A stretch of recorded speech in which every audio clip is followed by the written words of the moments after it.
असंख्य कल्याण गुणगण निलय परमानंद कंद चिन्ह मूर्ति नंद नंदन श्याम सुंदर वृषभानुनंदने श्री राधा रानी की महती कृपा करुणा से श्री ऋषिकेश महान तीर्थ में परम पावनी भगवती भागीरथी गंगा के तट पर बैठ करके संत गुरुजनों की पावन सन्निधि में हम सबको श्रीमद् भागवत के माध्यम से सत्संग लाभ प्राप्त हो रहा है।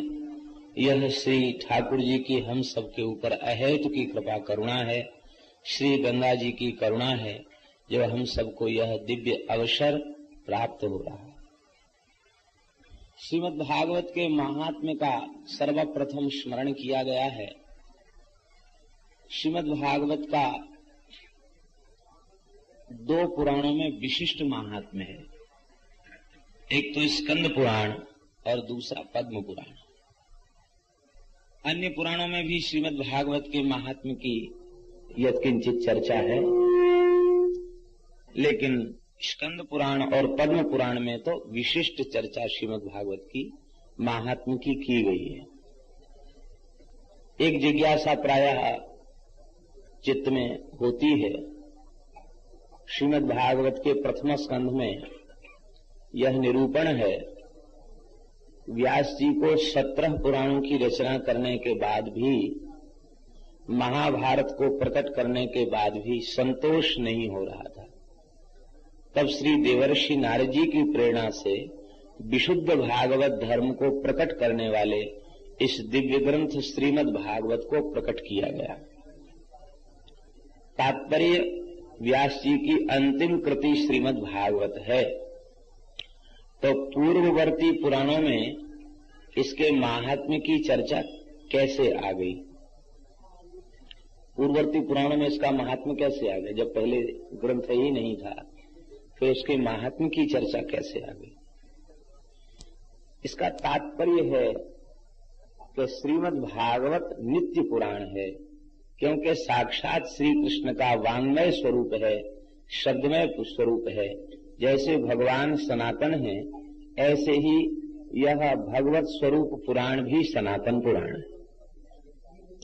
वेद नित्य सिद्ध अनादि अपौरुषेय है। फिर भी वेद के मंत्रों के अलग अलग ऋषि, संहिताओं के अलग अलग ऋषि प्राप्त होते हैं, तो क्या वे मंत्र, वे संहिताएं उन ऋषियों के द्वारा बनाई गई हैं? नहीं। सर्वप्रथम जो मंत्र, जो संहिता जिस ऋषि के अंतःकरण में, तपःपूत अंतःकरण में प्रकट भई, वे ऋषि उसके आचार्य कहे गए। ऐसे ही श्रीमद् भागवत नित्य पुराण है, और यह नित्य पुराण श्री व्यास जी के अंतःकरण में अपने समग्र रूप में प्रकट हुआ, इसलिए वे इसके स्मर्ता कहे गए, वे इसके आचार्य कहे गए। वस्तुतः पुराण विद्या सनातनी है, और यह नित्य पुराण श्री व्यास जी के अंतःकरण में अपने समग्र रूप में प्रकट हुआ, इसलिए वे इसके स्मर्ता कहे गए, वे इसके आचार्य कहे गए। वस्तुतः पुराण विद्या सनातनी है।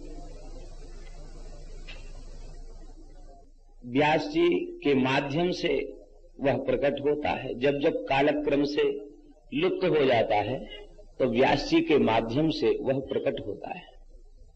व्यास जी का दुखित होना और श्री नारद जी का शुभागमन होना, यह केवल श्रीमद् भागवत की दिव्य जो आचार्य परंपरा है, उस परंपरा की सुरक्षा के लिए ही यह लीला घटित हुई।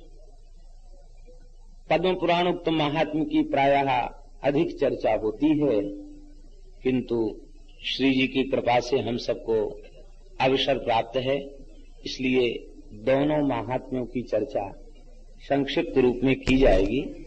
स्कंद पुराणोक्त महात्म्य एवं पद्म पुराणोक्त महात्म्य। श्री सच्चिदानंद घन स्वरूपिणे कृष्णाय चानंत सुखाभिवर्षिणे विश्वोद्भवस्थान निरोधे तवे नुमो वयं भक्तिरसाप्ते निशम्। सच्चिदानंद घन स्वरूप अनंत सौंदर्य, माधुर्य, लावण्य आदि जिनमें से प्रकट हो रहा है, जिसकी अजस्त्र वर्षा हो रही है, ऐसे जो श्री कृष्ण हैं, जो जीव मात्र को अपने नाम रूप गुण लीला से अपनी ओर आकृष्ट कर लेते हैं, ऐसे जो श्री कृष्ण हैं, विश्व की उत्पत्ति, पालन और संहार के जो मूल कारण हैं, ऐसे भगवान के चरण कमलों में हम सब निरंतर प्रणाम करते हैं। भक्ति रसाप्तये, भक्ति रस की प्राप्ति के लिए हम लोग, प्रेम रस की प्राप्ति के लिए हम लोग भगवान के चरणों में नमस्कार करते हैं। हम लोगों का बड़ा सौभाग्य है, स्थल विशेष की पवित्रता भी चित्त को प्रभावित किए बिना नहीं रह पाती। परम पवित्र स्थल है ऋषिकेश और श्री गंगा जी का तट है। कथा के लिए श्री गंगा का तट, श्री यमुना का तट ही सर्वोत्तम तट है। ये गंगा जी जल नहीं है, ये साक्षात द्रवीभूत ब्रह्म है। ब्रह्म द्रवेति विख्याते पापम मेहर जाह्नवी, ये द्रवीभूत ब्रह्म ही है। स्रोतसाम अस्मि जाह्नवी, ये साक्षात भगवान की विभूति है। इस रूप में हम सबके नेत्रों के समक्ष भगवान ही विराजमान है। या वै लसच्छ्री तुलसी विमिश्र कृष्णांघ्रिरेण्वभ्यधकाम्बुनेत्री पुनातिलोकानुभयत्र शेषान् कस्तां न सेवेतमरीष्यमाणः। जिन गंगा जी के परम पावन दिव्य जल में श्री कृष्ण के चरण कमल का मकरंद ही प्रवाहित हो रहा है, भगवान के चरणों में चढ़ी हुई तुलसी, मंजरी, चंदन, यह सब दिव्य सुगंधि ही जिसमें प्रवाहित हो रही है। जो श्री गंगा ऊपर के लोगों को भी पवित्र करती है, सारी पृथ्वी को पवित्र करती है, ऐसी भगवती गंगा, कौन ऐसा मनुष्यमान प्राणी है जो इसका सेवन न करे। सभी लोग जानते हैं, मनुष्यमान शब्द में सानच प्रत्यय है जो वर्तमान कालिक क्रिया का बोध कराता है। इसका तात्पर्य वर्तमान क्षण में जो मृत्यु की ओर अग्रसर हो रहा है, ऐसा कौन शरीरधारी है जो गंगा जी का सेवन न करे।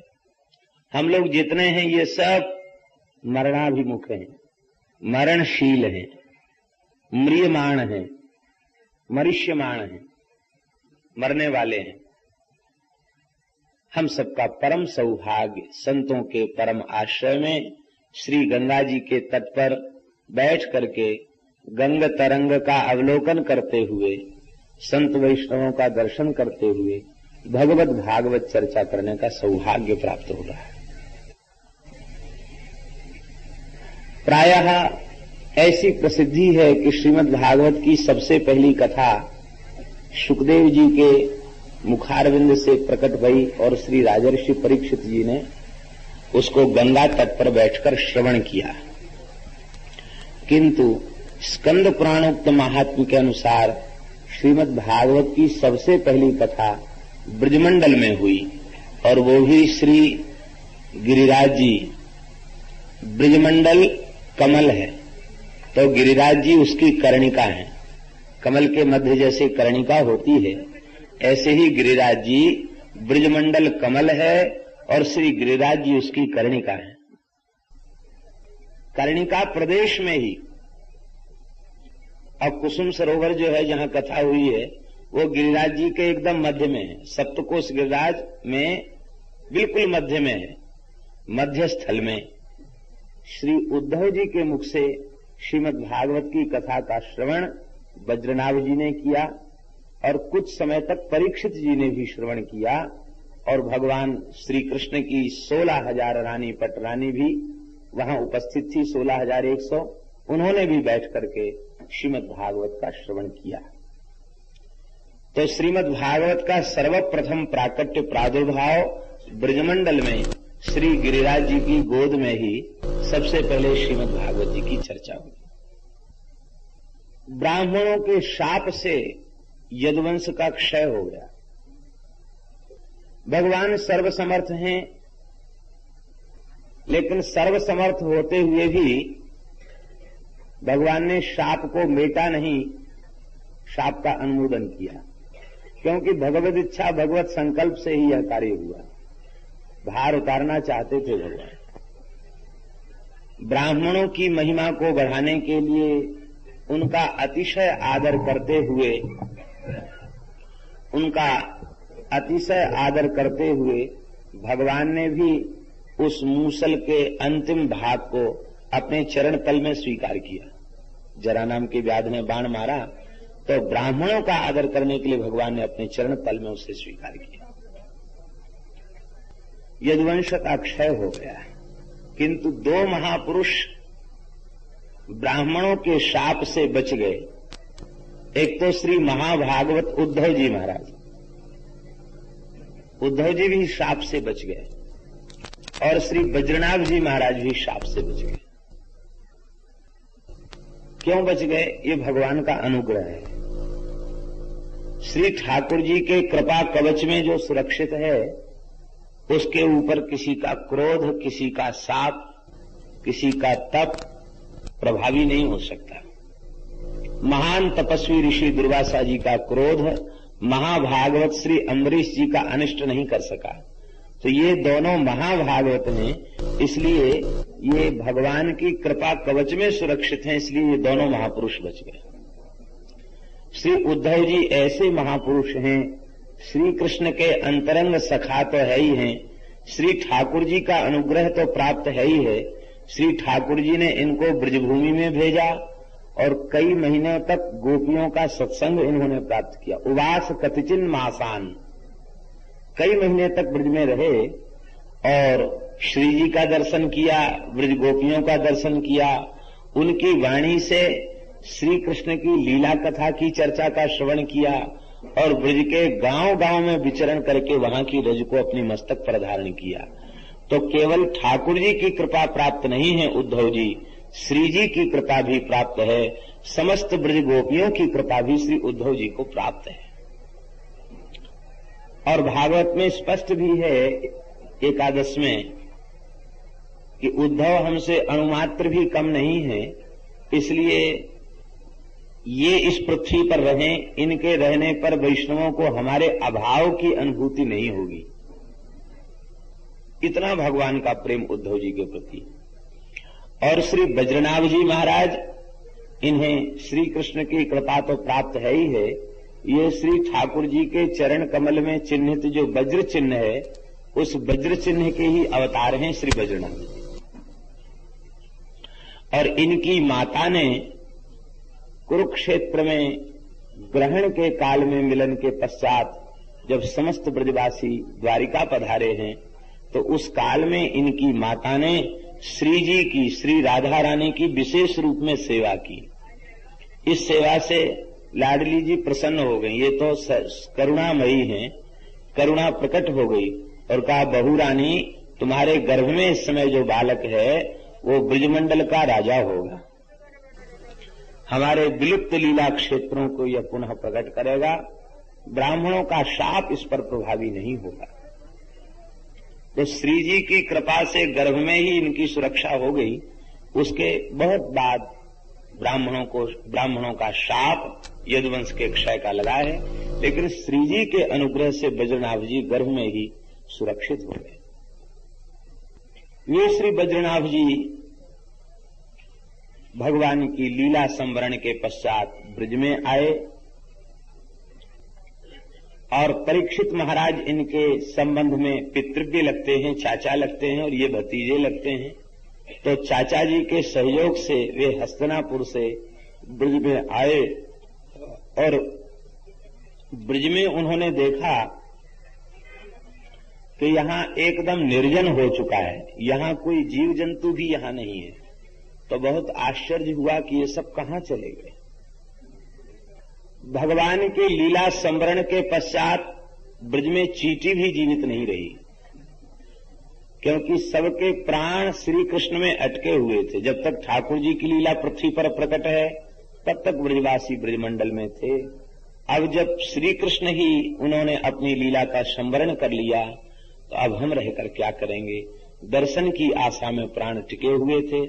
उन समस्त ब्रजवासियों ने जो नित्य लीला के परिकर से ही प्रकट हुए थे, और जब भगवान ने अपनी व्यावहारिकी लीला का संवरण कर लिया, नित्य लीला में प्रवेश कर लिया, तो बस ब्रजवासी भी भगवान की नित्य लीला में प्रविष्ट हो गए। यह नित्य लीला का धाम ब्रजमंडल है। यहाँ नित्य निरंतर श्री ठाकुर जी की लीला हो रही है, यहीं वे सब प्रविष्ट हो गए। तो दोनों को बड़ा आश्चर्य हुआ कि ये सब ब्रज निर्जन कैसे हो गया। चलें यहाँ किसी से पूछें। तो वहां यमुना के तट पर एक कुटी में एक महात्मा का दर्शन हुआ। ये महात्मा कौन है? ये महात्मा है श्री महर्षि शांडिल्य। ये श्री नंद बाबा के कुल पुरोहित हैं। श्री वृषभान जी के कुल पुरोहित हैं महर्षि भागुरी, और श्री नंद बाबा के कुल पुरोहित हैं महर्षि शांडिल्य। शांडिल्य महर्षि के चरणों में प्रणाम किया। महर्षि बाहर आए, कुटिया से बाहर आए, और उन्होंने श्री वज्रनाभ जी को, श्री परीक्षित जी को उत्तम आसन दिया। परम प्रेम पूर्वक उनसे वार्तालाप किया। और ब्रज शब्द का अर्थ, ब्रज का रहस्य, ब्रज में कोई क्यों नहीं है, इन समस्त प्रश्नों का समाधान बहुत उत्तम ढंग से किया। शांडिल्य उवाच श्रृणुतं दत्त चित्तौ मे रहस्यं ब्रज भूमिजं ब्रजनं व्याप्तिरित्युक्त्वा व्यापनात् ब्रज उच्यते। ब्रज शब्द की व्युत्पत्ति भी बताई। हे परीक्षित जी और हे वज्रनाभ जी, आप दोनों ब्रजमंडल के महात्म्य का श्रवण करें। ब्रज शब्द का अर्थ है व्याप्ति। ब्रज शब्द का अर्थ है व्याप्ति, और व्यापनाद ब्रज उच्यते। व्याप्त होने से इसको ब्रज कहते हैं। व्याप्त अर्थात विभू, विभू होने से इसे ब्रज कहते हैं। हमारे समस्त संतों ने, वैष्णवाचार्यों ने चार के स्वरूप को नित्य माना है, शाश्वत माना है, सच्चिदानंदमय माना है, और चिन्मय माना है, व्यापक माना है। वे चार कौन कौन हैं? नाम, रूप, लीला और धाम। इन चार को शाश्वत माना है आचार्यों ने। तो धाम भी शाश्वत है। जैसे भगवान सर्वगत, सर्वरूप, सर्वमय है, ऐसे ही भगवान का धाम भी सर्वरूप है और सर्वमय है। हम आप सब जितने बैठे हैं ये सब ठाकुर जी के धाम हैं। आप कहेंगे कैसे? सबके हृदय में ठाकुर जी बैठे हैं कि नहीं? जहां श्री ठाकुर जी विराजमान हो वही तो धाम है। श्री ठाकुर जी की कृपा करुणा से हम लोग तो विचार कर सकते, विवेकशील विचारशील मनुष्य हैं। कीट पतंग पशु पक्षी, इनका शरीर भी भगवान का धाम है, क्योंकि अंतर्यामी रूप से भगवान इनके भीतर भी विराजमान है। और केवल चर के भीतर ही विराजमान नहीं है, अचर के भीतर भी विराजमान है। जिसमें चेतना नहीं दिखाई पड़ रही उसमें भी भगवान विराजमान है। यदि उसमें भगवान विराजमान न होते तो खंभ से नृसिंह भगवान प्रकट कैसे होते? खंभा तो अचेतन है, अचेतन से भगवान प्रकट हो गए। तो भगवान का धाम व्याप्त, व्यापनात् ब्रज उच्यते। यह ब्रजमंडल कोई प्राकृत भूमि नहीं है। ये क्या है? गौतमीय तंत्र में लिखा है, वनम में देह रूपकम, पंचयोजन विस्तीर्णम वनम में देह रूपकम। भगवान ने कहा है कि मध्य में गिरिराज हैं और गिरिराज जी से 5-5 योजन का विस्तार। इस प्रकार से ब्रज 84 कोस ब्रज उसमें ग्रहण हो जाता है। यह 84 कोस ब्रजमंडल क्या है? कहते में देह रूपकम वनम एवं, यह हमारा स्वरूप ही है, हमारा श्री विग्रह ही है। भगवान का श्री अंग ही ब्रजभूमि है। दूसरा कुछ भी नहीं है। गुणातीत परब्रह्म जो श्री कृष्ण है वही ब्रज है, अर्थात जो ब्रज है वही श्री कृष्ण है और जो श्री कृष्ण है वही ब्रज है। ब्रज और श्री कृष्ण में भेद नहीं है। गुणातीतम परम ब्रह्म व्यापकम ब्रज उच्यते सदानंदम परम ज्योति मुक्तानाम पदमव्ययम। ऐसे ब्रज में श्री कृष्ण लीला विलास करते हैं। कैसे श्री कृष्ण? उनका एक विशेषण दिया गया, सदानंदांग विग्रह। हम लोगों का शरीर सप्त धातु का, अस्थि चर्म मांस आदि है। श्री ठाकुर जी का श्रीअंग इन धातुओं का नहीं है। किसका है? आनंदांग विग्रह। ये आनंद के ही विग्रह हैं। इनके रोम रोम से अनंत आनंद की वर्षा हो रही है, अनंत रस की, अनंत लावण्य की, अनंत माधुर्य सौंदर्य की वर्षा इनके रोम रोम से हो रही है। जैसे कोई मिश्री की बनी हुई वस्तु, उसका जिधर से आस्वादन किया जाए उधर से ही मीठी लगेगी, ऐसे ही ये आनंदांग विग्रह हैं। ये सब ओर से सुमिष्ट ही हैं, मीठे ही मीठे हैं। ऐसे भगवान निरंतर ब्रजमंडल में लीलायमान रहते हैं, निरंतर उनकी लीला होती रहती है। इसका तात्पर्य है कि ब्रज श्री कृष्ण है और ब्रज में श्री कृष्ण की निरंतर लीला हो रही है। इसका तात्पर्य है कि ब्रज से श्री कृष्ण भिन्न नहीं है और श्री कृष्ण से ब्रज भिन्न नहीं है।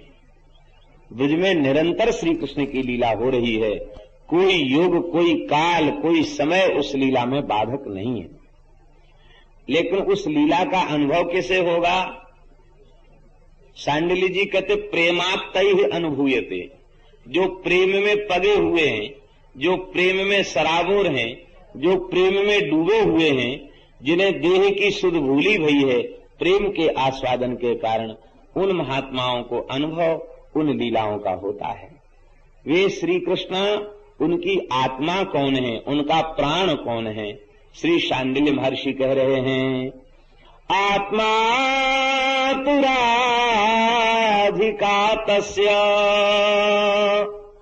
तयैव रमणादसौ आत्मा रामतया प्राज्ञैः प्रोच्यते गूढ़वेदिभिः। जो प्राज्ञ हैं, विद्वान मनीषी हैं और गूढ़वेदी हैं। गूढ़वेदी माने स्थूलदर्शी नहीं, सूक्ष्मदर्शी।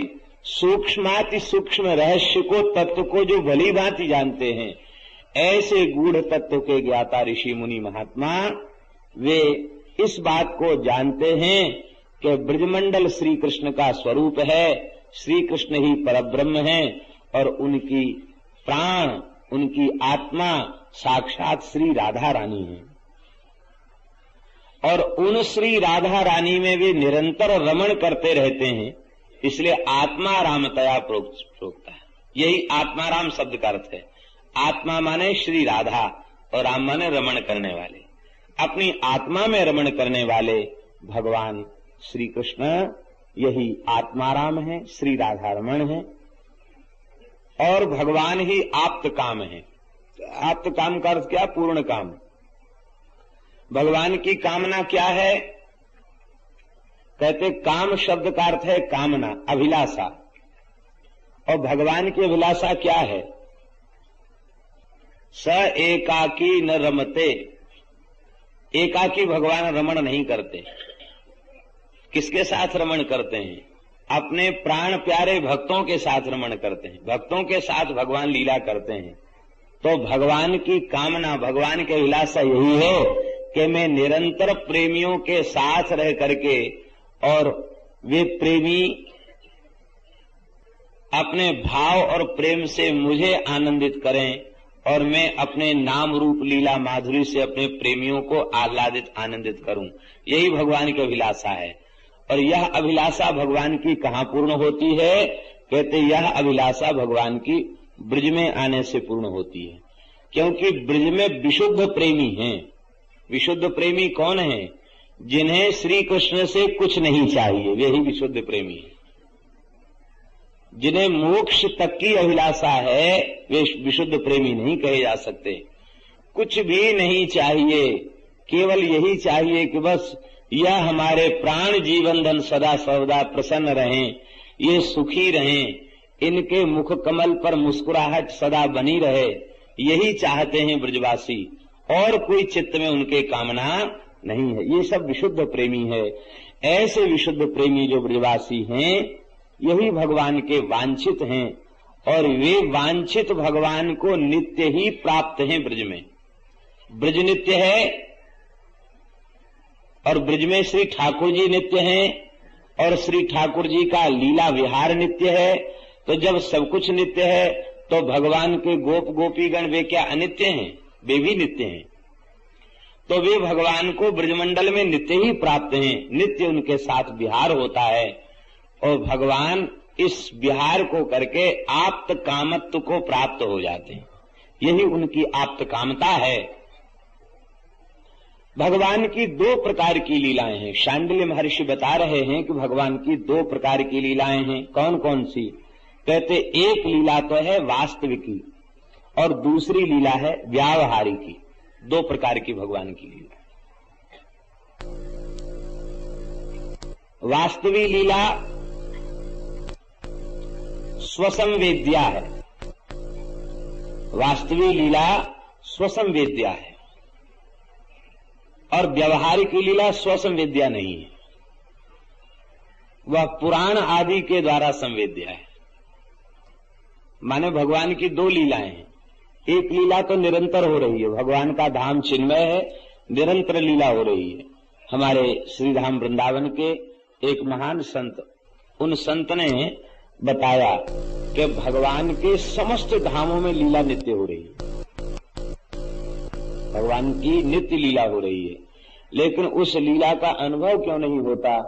कहते उस लीला का अनुभव इसलिए नहीं होता क्योंकि माया का पर्दा पड़ा हुआ है। ये पर्दा हट जाए तो लीला का अनुभव होने लग जाए। तो स्वसंवेद्या जो वास्तविकी लीला है, उस वास्तविकी लीला को अपने परिश्रम से, अपने पुरुषार्थ से, अपने साधन के बल से नहीं जाना जा सकता। उसे कृपा के बल पर ही जाना जा सकता है, आचार्य के अनुग्रह से ही उसे जाना जा सकता है, श्री जी की विशिष्ट कृपा करुणा से ही उसे जाना जा सकता है। अपने साधन के बल पर उस लीला में प्रवेश नहीं मिल सकता और न उस लीला का आस्वादन संभव है। हमारे श्रीधाम वृंदावन में श्री हरिराम व्यास जी महाराज के सबसे छोटे पुत्र श्री किशोरदास जी महाराज स्वामी जी की शरण में गए और स्वामी जी ने उनको बिहारी जी के लिए जल सेवा का आदेश दिया, और श्री यमुना जी से जल भरने गए थे कि बस आचार्य चरण की कृपा भई कि दिव्य वृंदावन प्रकट हो गया, और दिव्य वृंदावन के प्रकट होते ही महारास प्रकट हो गया, और रास का दर्शन होते ही श्री किशोरदास जी महाराज के भीतर वाणी प्रकट हो गई, और वे प्रेम में विह्वल होकर के गाने लगे, लाल लटकंता यौवन मंता खेलत रास अनंता, यमुना तीर भीर युवतिन की मध्य राधिका कंता, लाल लटकंता यौवन मंता खेलत रास अनंता। इस नवीन सखी का सहचरी का पद श्री प्रिया जी को, ठाकुर जी को इतना भाया कि आदेश दिया कि इस पद को अंकित कर लो, और नित्य विहार में इसका गायन स्वयं श्री जी ठाकुर जी सहचरियां कर रही थी। तो रसिकों को बड़ा आश्चर्य हुआ कि ये कौन सी सहचरी है जिसके पद को प्रिया जी गा रही है, ये कौन सी सहचरी है? तो स्वामी जी से पूछा तो स्वामी जी ने कहा, ये आप सबको ही लाडलो किशोरदास है। इसका तात्पर्य है कि वह वास्तविक लीला जिसे नित्य लीला कहा गया वह स्वसंवेद्या नहीं है। जो इस लीला में प्रवेश पा चुके हैं उन आचार्यों का अनुग्रह हो जाए, श्री जी की कृपा करुणा हो जाए, तो उस नित्य लीला का आस्वादन हो जाता है। और उस नित्य लीला का प्रवेश द्वार क्या है? बोले व्यवहारिक लीला। जिन लीलाओं का पुराणों में वर्णन है, ये भगवान की लीला के प्रवेश का द्वार है। श्रीमद् भागवत में वर्णित जो चरित्र हैं, भगवान की लीला के प्रवेश का द्वार है। इनके श्रवण किए बिना चित्त में वह तन्मयता प्राप्त नहीं हो सकती जो तन्मयता भगवान की नित्य लीला के आस्वादन के लिए परमावश्यक है। जब शरीर और संसार की सुध बुध भूल जाएगी, प्रेम में हमारा चित्त सर्वथा डूब जाएगा, उसमें भगवान की उस स्वसंवेद्या नित्य लीला का स्वतः स्फुरण हो जाएगा, उसका अनुभव प्रगट होने लग जाएगा। वास्तविक तत्स्वसंवेद्या जीवानां व्यावहारिकी आद्यां विना द्वितीयानाद्यगा क्वचित। ये बहुत रहस्यपूर्ण बात है श्री शांडिल्य महर्षि की। कहते सामान्य जीव उनका अधिकार व्यावहारिक लीला में है। भगवान त्रेता में रामावतार लेते हैं, जो लीला करते हैं, व्यास वाल्मीकि आदि महर्षि उन लीलाओं का ग्रंथों में पुराणों में वर्णन करते हैं, वो लीला व्यवहारिक लीला है। और हम सब जीवों का अधिकार उसी लीला में है। और वह लीला आदि लीला, आदि माने स्वसंवेद्या नित्य लीला, नित्य विहार की लीला, नित्य लीला। तो वह भगवान की जो नित्य लीला है, वह नित्य लीला के बिना व्यवहार की लीला संभव नहीं है। क्योंकि नित्य विहार के जो स्वरूप है वही अवतार काल में प्रकट होकर के लीला करते हैं और फिर अपने स्वरूप में विराजमान हो जाते हैं। तो नित्य विहार, नित्य लीला के बिना, वास्तविक लीला के बिना व्यवहार की लीला संभव नहीं है। और व्यवहार की लीला के आस्वादन किए बिना नित्य विहार की लीला में भी प्रवेश संभव नहीं है। इसलिए प्रथम सुने भागवत भक्त मुख, सबसे पहले भागवत का श्रवण करे, भक्त के मुख से भागवत की कथा का श्रवण करे। ये भगवान की लीला का प्रवेश द्वार है। बिना द्वार के महल में प्रवेश मिल सकता है क्या? और महल तो इतना ऊंचा है, उसके कंगूरे इतने ऊंचे हैं कि वहां बड़े बड़े सिद्धों की, जोगियों की भी गति नहीं है। उसमें एक ही उपाय है,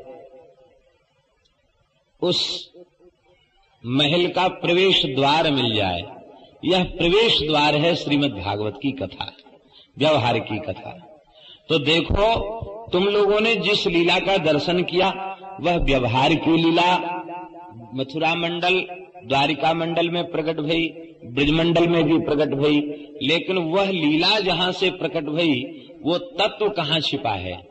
तो हे वज्रनाभ और हे परीक्षित, वह तत्व श्री ब्रजमंडल में छिपा हुआ है। वह तत्व ब्रजमंडल में छिपा है। आज भी ब्रजमंडल में वह लीलाएं हो रही हैं। लेकिन किसे वह लीला का अनुभव होता है? कहते जिनके हृदय सर्वथा प्रेम से परिपूर्ण हैं, उन प्रेमियों को इन लीलाओं का अनुभव होता है। अब तो यह सुनकर के वज्रनाभ जी को बहुत आनंद हुआ, परीक्षित जी को भी बहुत आनंद हुआ। और श्री शांडिल्य महर्षि के सहयोग से आपने संपूर्ण ब्रजमंडल की यात्रा की। जहां जहां भगवान की जो जो लीलाएं भई थीं, उन लीला स्थलों को पुनः प्रकट किया। कुंड, सरोवर, कूप आदि का निर्माण कराया और मंदिरों का निर्माण कराया। कहां कहां बसावट श्री वज्रनाभ जी ने सबसे पहले की, श्री सुखदेव जी वर्णन, श्री शांडिल्य महर्षि वर्णन कर रहे हैं। गोवर्धने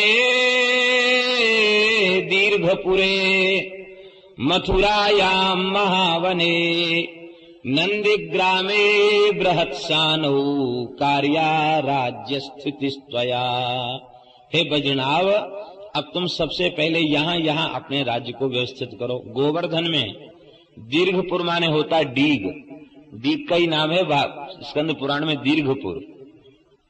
दीर्घपुर में, मथुरा में, महावन माने गोकुल में, और नंदिग्राम माने नंदगांव, और बृहत्सानु माने बरसाना। इनमें तुम लीला का विस्तार, अपने गांव नगर आदि का विस्तार करो। नदी, द्रोणी, कुंड, कुंज आदि उन सब का तुम सेवन करो, सबकी सेवा करो, तो तुम भगवान के अतिशय प्रिय बन जाओगे। देखो, ये बड़ी रहस्य की बात है। भगवान का प्रिय बनना हो तो भगवान के लीला के धाम की सेवा करो। कुंज की सेवा, लता पता की सेवा, श्री यमुना जी की सेवा, इनकी सेवा ही भगवान की प्रियता को प्रदान कर देती है। और जब तुम प्रेम पूर्वक ब्रजमंडल की सेवा करोगे तो तुम्हें अपनी दादियों के साथ, अपनी माताओं के साथ तुम्हें ब्रजभूमि के रहस्य का ज्ञान हो जाएगा। इस प्रकार से शांडिल्य महर्षि ने ब्रजभूमि के रहस्य का बोध कराया है। इधर इंद्रप्रस्थ से कुछ प्रजा को लाकर के ब्रज में बसाया गया है और ब्रज में पुनः जगह जगह कुंड कूर्पादि पूर्तेन शिवादि स्थापनेन च, ये कुंड सरोवर सब बज्रनाभ जी के द्वारा पहले बनवाए गए श्री कृष्ण के परम धाम गमन के पश्चात, और शिवादि स्थापनेन च, गोविंद हरिदेव आदि स्वरूपों की स्थापना की। गोविंद हरिदेव आदि स्वरूपारोपणेन च, स्कंद पुराण में नाम है, गोविंद और हरिदेव दो का नाम है, और आदि शब्द से अन्य विग्रहों की भी स्थापना की है। बलदेव, केशवदेव आदि इन विग्रहों की भी श्री बज्रनाभ जी ने स्थापना की है। और भूतेश्वर, गोपेश्वर, चक्रेश्वर, कामेश्वर, नंदेश्वर आदि शिवलिंगों की भी स्थापना ब्रजमंडल में उन्होंने की है। एक दिन की बात है, भगवान की जो रानियां हैं जो भौमासुर के कारागार में निरुद्ध थी और जिनके साथ भगवान ने एक मुहूर्त में विवाह किया है, वे सब भगवान की जो रानी पट रानी हैं, उन्होंने एक दिन श्री यमुना जी का दर्शन किया। यमुना जी बड़ी प्रसन्न थी, अतिशय आनंद में विह्वल थी यमुना जी। यमुना जी का स्वरूप और श्याम सुंदर का स्वरूप एक जैसा है। श्याम श्री अंग है श्री यमुना जी का। दूर से तो इन रानियों को यह अनुभव हुआ, क्या प्राण प्रीतम श्री कृष्ण आ गए क्या, लेकिन निकट में पहुंचकर उन्हें अनुभव हुआ कि नहीं, ये तो हमारी ज्येष्ठा भगवान की चौथी पट्ट रानी श्री यमुना जी है। भगवान की रानियों ने प्रणाम करके एक प्रश्न पूछा, बोले जैसे हम सब श्री कृष्ण की पत्नी हैं, ऐसे ही आप भी तो श्री कृष्ण की पत्नी हैं, लेकिन वयम विरह दुखार्ता तन्न कालिंदी तद्वद, हम तो विरह से व्यथित हो रही हैं और आप एकदम प्रसन्न हैं, इसका क्या कारण है? क्या श्याम सुंदर का विरह आपको व्याप्त नहीं है क्या? आप इतनी प्रसन्न क्यों हैं? श्री यमुना जी ने उत्तर दिया, श्री यमुना महारानी की। आत्मा रामस्य कृष्णस्य ध्रुवमात्मास्ति राधिका, तस्या दास्य प्रभावेन विरहोस्मान्न संस्पृशेत। आत्माराम श्री कृष्ण की आत्मा निश्चित ही श्री राधा रानी है और उन राधा रानी की दास्यता हमने स्वीकार कर ली है, इसलिए हमें विरह का स्पर्श भी होता नहीं है। इसका तात्पर्य है श्री जी की करुणा जिसके ऊपर हो जाए उसको प्रियतम श्री कृष्ण का विरह कभी होता नहीं है, क्योंकि श्री जी तो उनकी आत्मा है और आत्मा से क्या देह भिन्न होता है? नहीं होता। देखो, आत्मा साक्षात श्री राधा रानी है और वे निरंतर हम लोगों में आत्मा और शरीर में भेद है, लेकिन भगवान का शरीर भी पांच भौतिक नहीं है, जड़ नहीं है, शुद्ध सच्चिदानंदमय है। इसलिए भगवान के शरीर में आत्मा और शरीर के भेद जैसी बात भगवान के श्रीअंग में नहीं है। सदानंदांग विग्रह, वे सदा आनंद विग्रह हैं, तो श्री जी के दास्य के प्रभाव से हमें विरह का स्पर्श नहीं है।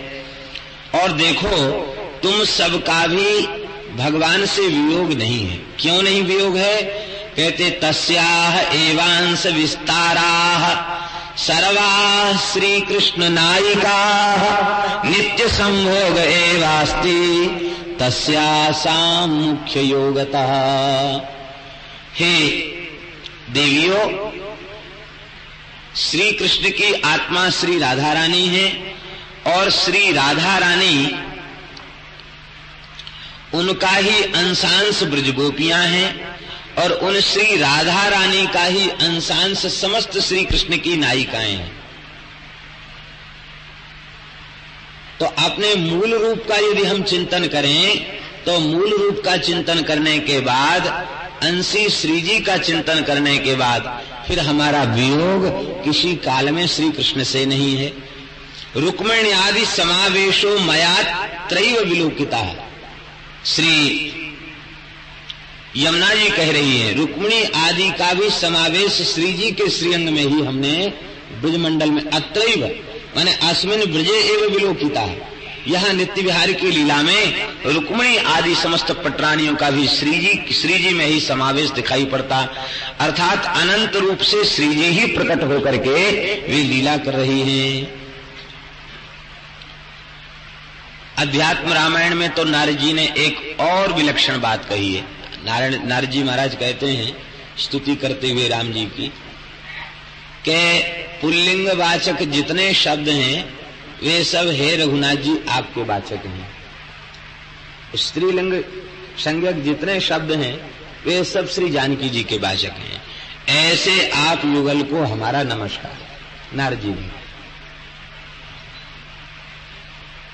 तो मूल रूप में तुम सब उनसे भिन्न नहीं हो।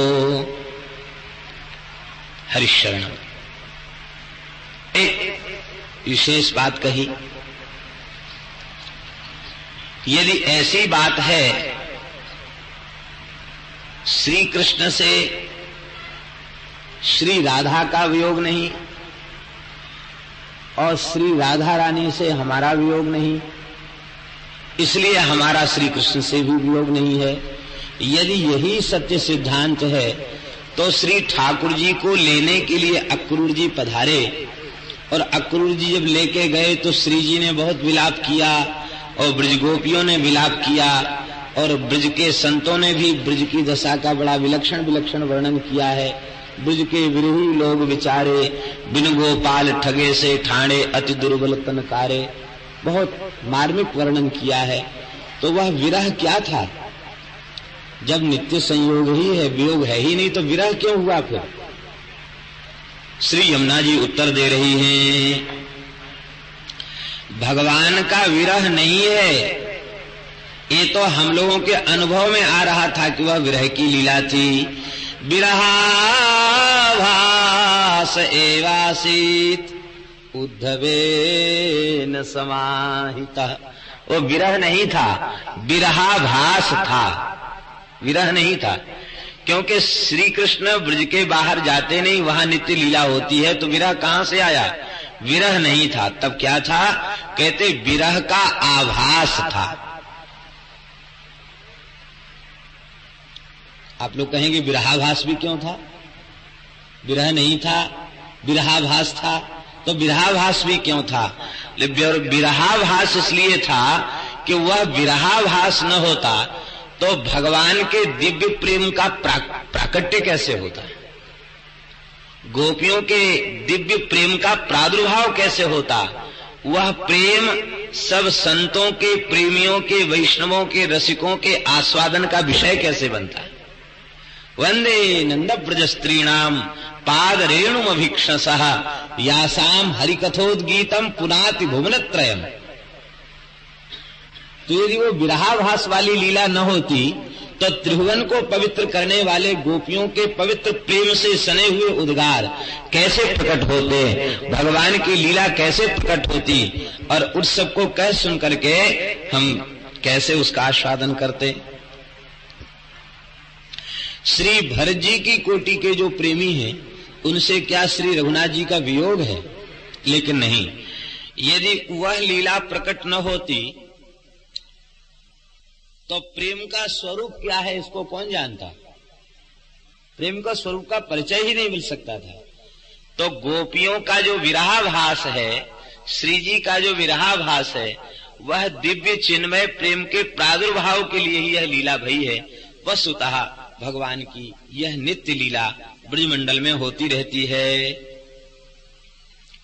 अब तो भगवान की जो पत्नियां हैं वे अतिशय प्रसन्न हो गईं और उन्होंने कहा कि उद्धव जी ने समाधान किया था और देखो अब आप कृपा करके ऐसी कृपा करुणा करें कि हम भी उद्धव जी की वाणी से श्री कृष्ण का चरित्र सुनकर उनके स्वरूप को जान जाएं, श्री जी के स्वरूप को जान जाएं, ब्रजमंडल की वास्तविक महिमा को जान जाएं और हमें भी ऐसी कृपा प्रदान कराइए कि हमारा भी वियोग कभी इस श्याम सुंदर से न हो, अपने पति से हमारा कभी वियोग न हो। उद्धव जी कृपा करके सुनावे तब संभव है। भागवत का श्रवण करो तो तुम सबका भगवान की नित्य लीला में प्रवेश हो जाएगा और जब नित्य लीला में प्रवेश हो जाएगा तो फिर कभी विरह होगा नहीं, फिर कभी वियोग होगा नहीं। अब उद्धव जी को भगवान ने भागवत का ज्ञान दिया। उद्धव जी तो चले गए हैं बद्री नारायण में। हम लोग ठीक बद्री नारायण भगवान के सन्मुख विराजमान हैं। यह उत्तर दिशा है और इसी दिशा में श्री बद्री नारायण भगवान विराजमान हैं और उसी दिशा से श्री गंगा जी इधर आ रही हैं। भगवान के दास तो भगवान के सन्मुख विराजमान है, आप सब लोग भगवान बद्री नारायण की अंक में विराजमान हैं। यही भाव है इस तट पर यहां बैठने का। हरिशरणम। उद्धव जी का कैसे आवाहन हो? यमुना जी ने कहा कि भगवान जैसे नित्य हैं ऐसे ही भगवत प्राप्त भक्त भी नित्य ही होते हैं। भगवान ने तो स्पष्ट कहा न मे भक्तः प्रणश्यति, भक्त भी नित्य होता है। भगवान व्याप्त है, भक्त भी व्याप्त है। वे ब्रज के बाहर नहीं है उद्धव जी, यही उनको पुकारो वे प्रकट हो जाएंगे। वैष्णव का प्राण भगवान नाम है। नाम जहां प्रकट होगा वहां वैष्णव आह्लाद पूर्वक वहां दौड़े भय चले जाएंगे। ये नाम की महिमा है, नाम का आकर्षण। तो सब लोग गिरिराज जी की सन्निधि में चलकर भगवान नाम संकीर्तन करें, श्री उद्धव जी पधारेंगे। यमुना जी ने कहा हमें विश्वास है उद्धव जी प्रकट होकर दर्शन देंगे। अब तो 16,100 रानियां, वज्रनाभ जी, परीक्षित जी महाराज, समस्त ब्रजवासी गिरिराज जी के निकट पहुंचे। कहां? गोवर्धन गिरि निकटे सखी स्थले तद रजः कामः तत्रत्यांकुरवल्ली रूपेणास्ते स उद्धवो नूनम। आर्याचंद है। गोवर्धन गिरि निकटे, श्री गिरिराज जी के निकट सखी स्थल, जिसको कुसुमा सखी के नाम से कुसुम सरोवर है और सखी वन है। ये कुसुमा सखी कौन है? श्री जी का ही नाम यहाँ कुसुमा है, अन्य कोई कुसुमा नाम की सखी नहीं है। श्री जी का ही नाम यहाँ कुसुमा है। इस कुसुम वन विहारिणी श्री राधा रानी ही कुसुमा है और श्याम सुंदर अपने पीतांबर में पुष्पों का चयन करके श्री जी का श्रृंगार करते हैं इस वन में, इसलिए इस वन का नाम सखी वन है। कुसुमा वन, सखी वन, सखी स्थल कहा गया। यहां आज भी लता पता के रूप में श्री उद्धव जी विराजमान हैं, क्योंकि उद्धव जी ने ब्रजवास लता के रूप में ब्रजवास करने की कामना उद्धव जी ने की है। अब तो समस्त ब्रजवासी पहुंचे हैं। वीणा वेणु मृदंगई कीर्तन काव्यादि सरस संगीतै उत्सव आरद्धव्यो हरि रतलोकान समानाय। अब तो उत्सव के लिए सब लोग वहां पहुंचे और वेणु मृदंग आदि वाद्य बजा करके भगवान नाम संकीर्तन करने लग गए। श्री कृष्ण गोविंद हरे मुरारे, हे नाथ नारायण वासुदेव।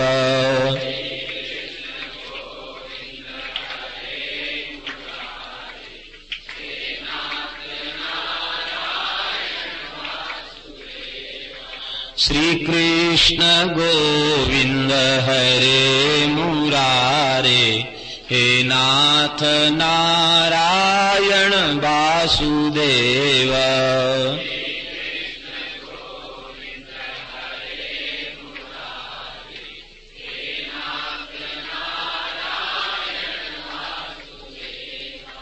हे नाथ नारायण वासुदेव, हे नाथ नारायण वासुदेव।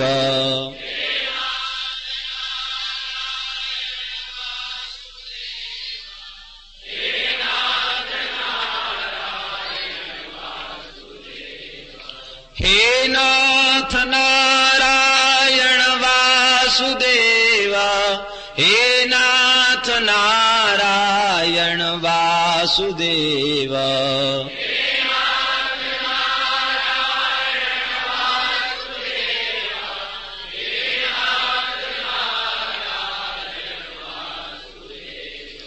श्री कृष्ण गोविंद हरे मुरारे, हे नाथ नारायण वासुदेव।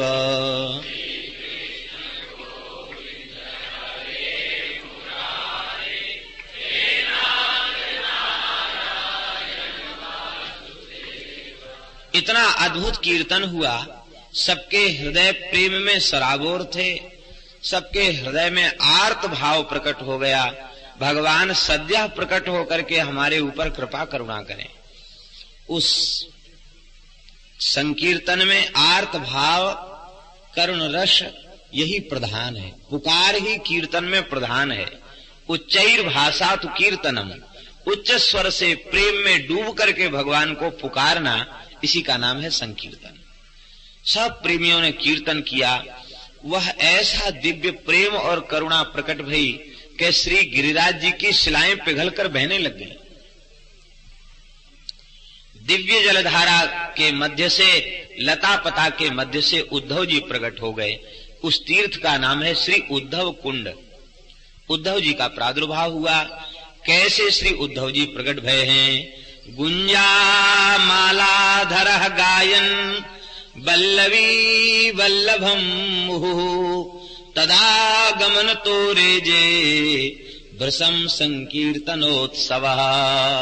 गुंजा मालाधारी, पीतांबर धारी, आजानुलंबित भुजा वाले, कमरदल के समान विशाल नेत्रों वाले से उद्धव जी भगवान नाम संकीर्तन करते हुए उद्धव जी प्रकट हो गए।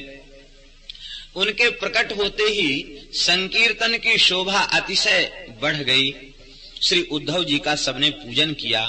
उद्धव जी ने परीक्षित जी को उस समय हृदय से लगाया और हृदय से लगा करके कहा कि राजन, तुम धन्य हो जो श्री कृष्ण संकीर्तन महोत्सव में इतने प्रेम में विह्वल होकर कीर्तन कर रहे हो, तुम धन्य हो। हृदय से उनको लगाया है। और श्रीमद् भागवत की मासिक कथा सुनाई है श्री उद्धव जी ने। 1 महीने में कथा सुनाई है, मासिक पारायण सुनाया है। और उस मासिक पारायण को सुनकर के सबके हृदय में अतिशय आनंद हुआ है। श्रीमद् भागवत के महात्म्य का वर्णन करते हुए श्री उद्धव जी महाराज ने कहा, श्रीमद् भागवतम शास्त्रम यत्र भागवतैर्यदा कीर्त्यते श्रूयते चापि श्री कृष्ण तत्र निश्चितम। भागवतों के द्वारा जहाँ भागवत की चर्चा होती है, श्री कृष्ण की कथा लीला की चर्चा होती है, निश्चित ही श्री कृष्ण वहाँ साक्षात विराजते हैं। उद्धव जी कहते इसमें किसी प्रकार का कोई संदेह नहीं। भागवत की कथा जहाँ होती है वहाँ साक्षात श्री कृष्ण विराजमान होते हैं। श्री भागवत का एक श्लोक, आधा श्लोक, कहाँ तक कहें चौथा ही श्लोक का केवल एक चरण, वह भी जहाँ पूजित होता है, उसका भी जहाँ लोग उच्चारण करते हैं, वहाँ भगवान अपनी समस्त प्रियतमाओं के साथ सदा सर्वदा अखंड रूप से विराजते हैं। श्री जी के साथ, समस्त ब्रजगोपियों के साथ भगवान वहां विराजते हैं। भारतवर्ष में जन्म लेने के बाद उद्धव जी कह रहे हैं, भारत में जन्म लेने के बाद जिन लोगों ने भगवान की पवित्र कथा का श्रवण नहीं किया, श्रीमद् भागवत की पवित्र कथा का श्रवण नहीं किया, निश्चित ही वे आत्महत्यारे हैं। उनसे बड़ा पापिष्ठ और कोई दूसरा नहीं है, जिन्होंने भारतवर्ष जैसे पवित्र देश में जन्म लेने के बाद कथा से जो वंचित रह गए। इस दृष्टि से हम लोग स्वर्गादि लोकों की अपेक्षा बहुत भाग्यशाली हैं। स्वर्गादि लोकों में ये कथाएं नहीं होती हैं, और देवता कहते हैं, ये बात हम नहीं कह रहे हैं, ये बात देवता कहते हैं, न यत्र वैकुंठ कथा सुधापगा, जहां भगवान की कथा रूपी गंगा प्रवाहित नहीं हो रही है और भगवान के चरणाश्रित भागवत जहां निवास नहीं करते, न यत्र यज्ञेश मखा महोत्सवा, जहां भगवान के दिव्य महोत्सव नहीं होते, श्री रामनवमी, जन्माष्टमी, राधाष्टमी, होली आदि दिव्य भगवान के उत्सव जहां नहीं होते, कहते सुरेश लोको पिन वै सेव्यताम, भले ही वह स्वर्गलोक क्यों न हो, वह कम से कम वैष्णवों के लिए तो सेवन के योग्य नहीं। जिनका भोगों में आकर्षण है, वे तो संसार के भोगों को ही अपने जीवन की सर्वोच्च उपलब्धि माने बैठे हैं, और संसार के भोगों का भी वे त्याग करते हैं। किस लिए? सदा सर्वदा के लिए नहीं। यहाँ के भोगों का त्याग करके तत्कृच्छ चांद्रायण आदि व्रतों का अनुष्ठान करते हैं, और उत्तम स्वर्ग आदि के लोगों के भोगों की प्राप्ति के लिए। अरे भाई, भोगत्वेन भोग तो भोग ही है, चाहे पृथ्वी का होए अथवा स्वर्गादि लोकों का भोग हो, वह भोग क्षयिष्णु है, नाशवान है, विनाशी है, और परिणाम में दुख देने वाला है। क्या भेद हुआ? कोई भेद नहीं है। लेकिन भगवान के प्राण प्यारे भक्त, जिनका भगवान में आकर्षण बढ़ चुका है, ऐसे भगवान के भक्त वे किसी भोग की प्राप्ति नहीं चाहते हैं। तो भारतवर्ष में जन्म लेने के बाद जिन लोगों ने भगवान की कथा नहीं सुनी, भोग में ही लगे रह गए, कहते वस्तुतः वे आत्महत्यारे हैं। और जिसने श्रीमद् भागवत का सेवन किया, कहते पितुर मातुश्च भार्यायाः कुल पंक्ति सुतारिता, पिता माता और पत्नी तीनों की कुल की पंक्तियां, पंक्ति का तात्पर्य कम से कम 7 पीढ़ी, 7 पीढ़ी पिता की, 7 पीढ़ी माता की और 7 पीढ़ी पत्नी की, और स्वयं अपना, जिसने भगवान की कथा का सेवन कर लिया।